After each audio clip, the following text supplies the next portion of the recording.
सरकारी BPL ঘৰৰ 2025 চনৰ নতুন লিষ্ট আহি গ'ল। যদি আপোনালোকে এতিয়ালৈকে চৰকাৰী ঘৰটো লাভ কৰা নাই তেনেহ'লে আপোনালোকে আজিয়ে চৰকাৰী ঘৰৰ 2025 চনৰ নতুন লিষ্টটো চেক কৰক যে আপোনালোকৰ লিষ্টত নামটো আহিছে নে অহা নাই। যদি আপোনালোকৰ লিষ্টত নাম থাকে তেনেহ'লে কিন্তু আপোনালোকে চৰকাৰী ঘৰটো লাভ কৰিব অথবা আপোনাৰ একাউণ্টত ফাৰ্ষ্ট কিস্তি সোমাই গৈছে। যদি আপোনালোকে এতিয়ালৈকে চৰকাৰী ঘৰৰ 25 চনৰ নতুন লিষ্টটো চেক কৰা নাই আৰু আপোনাৰ একাউণ্টত পইচা সোমাইছে নে সোমোৱা নাই চেক কৰা নাই তেনেহ'লে কেনেকৈ আপোনালোকে চৰকাৰী ঘৰৰ নতুন লিষ্টটো চেক কৰিব আৰু আপোনালোকৰ একাউণ্টত পইচা সোমাইছে নে সোমোৱা নাই কেনেকৈ চেক কৰিব আপোনালোকে আপোনাৰ নিজৰ মোবাইলৰ পৰা। মই আজি এইটো ভিডিঅ'ত আপোনালোকক সম্পূৰ্ণ প্ৰচেছ ষ্টেপ বাই ষ্টেপ দেখুৱাই দি আছোঁ। আপোনালোকে জানিবলৈ হ'লে ভিডিঅ'টো সম্পূৰ্ণকৈ চাই ল'ব স্কিপ নকৰাকৈ। এতিয়া আপোনালোকে ফাৰ্ষ্ট এইটো অপশ্যনত আহি যাব pmayg.nic.in। মই কিন্তু আপোনাৰ সুবিধাৰ কাৰণে অপশ্যনৰ লিংকটো মোৰ ডিছক্ৰিপশ্যনত দি দিছোঁ। আপোনালোকে ডাইৰেক্ট ক্লিক কৰি ফাৰ্ষ্ট এইটো অপশ্যনত আহি যাব। হোৱাৰ পিছত আপোনালোকে ইয়াত চাব দিনমতে আৱাজ চাবত ক্লিক কৰিব, ৰিপৰ্টত ক্লিক কৰিব। এতিয়া আপোনাৰ ওচৰত এইটো পেজ অ'পেন হৈ যাব এনেকুৱাকৈ। এতিয়া আপোনালোকে একেবাৰে তলত আহি যাব, ইয়াত চাব দিয়া আছে আৱাজ প্লাছ ৰিপৰ্ট, একেবাৰে লাষ্টত চাব দিয়া আছে আৱাজ প্লাছ ৰিপৰ্ট। ইয়াত যিটো আয়ৰ 1 নম্বৰ অপশ্যন দিয়া আছে আৱাজ প্লাছ কেটাগৰী উইথ ডাটা চামাৰি। এতিয়া আপোনালোকে আয়ৰ 1 নম্বৰ অপশ্যনৰ ওপৰত ক্লিক কৰিব।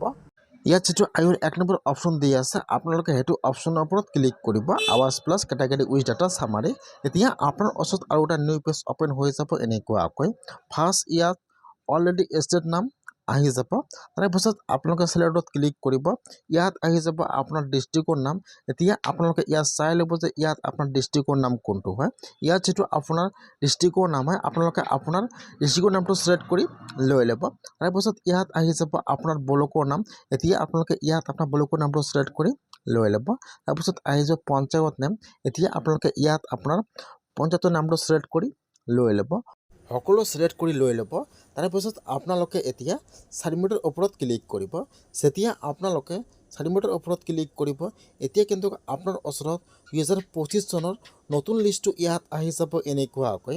এতিয়া আপোনালোকে নতুন লিষ্টৰ পৰা চেক কৰি ল'ব যে আপোনালোকৰ লিষ্টত নামটো আহিছে নে অহা নাই। ফাৰ্ষ্ট ইয়াত আপোনাৰ ডিষ্ট্ৰিক্টৰ নাম আহি যাব, তাৰপিছত ইয়াত আপোনাৰ ব্লকৰ নামটো আহি যাব, তাৰপিছত আপোনাৰ পঞ্চায়তৰ নামটো আহি যাব, তাৰপিছত ইয়াত আপোনাৰ ঘৰৰ ৰেজিষ্ট্ৰেশ্যন ID নম্বৰ আহি যাব আৰু এইফালত আপোনাৰ ফুল নেম আহি যাব আৰু এইফালত আপোনাৰ ফাদাৰ্ছ নেম আহি যাব। এতিয়া আপোনালোকে এইটো লিষ্টৰ পৰা চেক কৰি ল'ব যে আপোনালোকৰ লিষ্টত নামটো আহিছে নে অহা নাই। যদি আপোনালোকৰ লিষ্টত নাম থাকে তেনেহ'লে কিন্তু আপোনালোকে চৰকাৰী ঘৰটো লাভ কৰিব অথবা কিন্তু আপোনাৰ একাউণ্টত ঘৰৰ পইচা ফাৰ্ষ্ট কিস্তি সোমাব পাৰে। এতিয়া আপোনালোকে কেনেকৈ চেক কৰিব যে আপোনাৰ একাউণ্টত ঘৰৰ পইচা সোমাইছে নে সোমোৱা নাই বা আপোনাৰ নামটো ভেৰিফাই হৈ আছে নে নাই বা আপোনালোকৰ কোনো প্ৰব্লেম হৈ আছে নেকি কেনেকৈ চেক কৰিব চাই লওক। এতিয়া আপোনালোকে লিষ্টটো ডাউনলোড কৰি চাই ল'ব যে আপোনালোকৰ লিষ্টত নামটো আহিছে নেকি। যদি আপোনালোকৰ লিষ্টত নাম আহিছে ইয়াত চাব, ইয়াত আপোনাৰ ঘৰৰ ৰেজিষ্ট্ৰেশ্যন ID নম্বৰ দিয়া আছে। এতিয়া আপোনালোকে ইয়াৰ পৰা আপোনাৰ ID নম্বৰটো কপি কৰি লৈ ল'ব। এতিয়া আপোনালোকে আৰু এবাৰ হোম পেজত আহি যাব, তাৰ পিছত ইয়াত চাব দিয়া আছে ষ্টেক হোল্ডাৰ্ছ। এতিয়া আপোনালোকে সেইটো অপশ্যনৰ ওপৰত ক্লিক কৰিব ষ্টেক হোল্ডাৰ্ছ। এতিয়া কিন্তু ইয়াত আৰু এটা অপশ্যন অ'পেন হৈ যাব এনেকুৱাকৈ।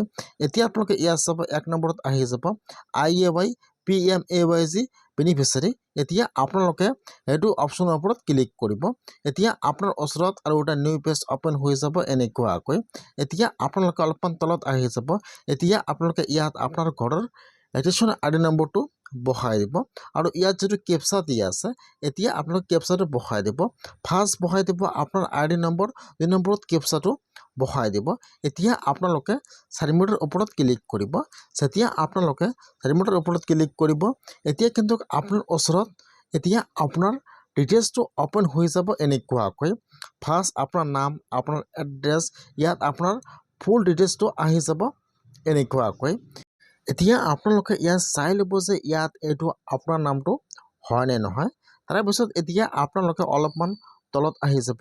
এতিয়া আপোনালোকে কোনটো বেংকৰ একাউণ্ট জমা কৰিছে বেংকৰ নামটো আহি যাব, ইয়াত আপোনাৰ জব কাৰ্ড নম্বৰটো আহি যাব, ইয়াত আপোনাৰ ডিটেইলছটো আহি যাব এনেকুৱাকৈ। এতিয়া আপোনালোকে একেবাৰে তলত আহি যাব। তলত অহাৰ পিছত এতিয়া আপোনালোকে ইয়াত চাব, ইয়াত আপোনাৰ একাউণ্টত কিমানটা কিস্তি সোমাইছে, কিমান তাৰিখে পিছত সকলো ডিটেইলছ আহি যাব এনেকুৱাকৈ।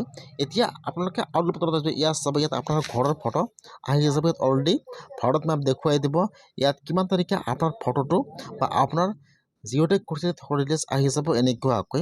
আপোনালোকে এনেকুৱাকৈ চেক কৰক যে আপোনাৰ একাউণ্টত আপোনালোকে এনেকুৱাকৈ নিজৰ ফালৰ পৰা চেক কৰক।